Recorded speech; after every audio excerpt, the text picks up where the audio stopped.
Hello, welcome back to Love Letters to Lois by Art. This is a true story of love letters written by Art, my grandfather, to Lois, my grandmother, back in 1944 when he was serving as a United States Marine during World War II. Today's letter was written on Thursday, June 22nd, 1944, and this is the fourth day in a row that Art has written to Lois since their engagement on the prior weekend before. The letter begins, "My darling Lois, this was a bad day for one reason. I didn't receive any letters from my honey. This morning didn't get any mail from you. Figured for sure that it would be there this afternoon, but no so. Cannot help worrying now whether something is wrong with you. I know, darling, that you would write every day if it is at all possible. That is why I am really guessing. The mail might be fouled up, but that's not likely as the other letters came from you yesterday. Maybe practice on the play is keeping you from writing. But then there's the office. That leaves nothing else except that you are sick.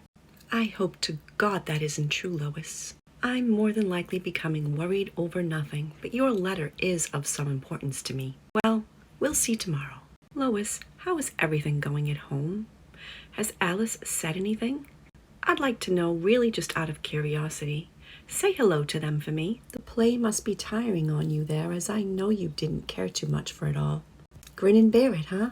Skipped school this morning in order to finish my laundry. I sure was in a fine voice while scrubbing. So good that the fellow said that I should save my voice for a more appreciative audience. Finally, I'm finished now.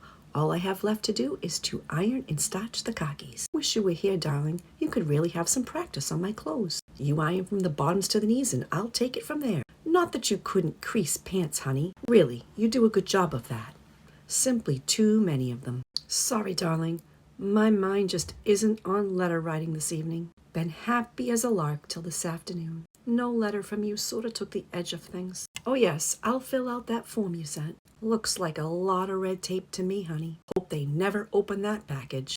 Every night before I go to sleep, I think over the past weekend. Still seems like a wonderful dream. Makes me yearn to be with you always. Regardless of whatever happens, little one, I will always love you. Darling, I'm going to close now as nothing seems to come out right. Tomorrow will be another day. See you in my dreams.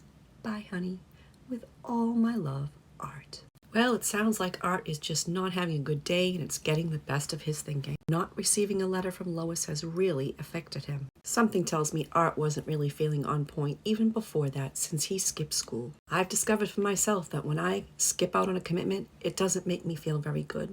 When I don't follow through on a commitment, it makes me just wrestle inside myself, and I just expect something bad to happen to me as a consequence. And here Art is, painting in his mind that Lois might potentially be sick, even after he has acknowledged to himself two very logical reasons why she possibly could not have written to him, including working on the play that she does not enjoy.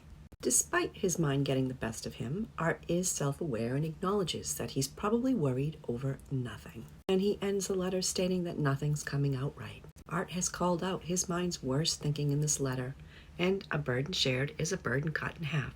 So hopefully tomorrow will be a better day for Art. Just as he says, tomorrow is another day. And that's all for letter 20. Until next week, God bless.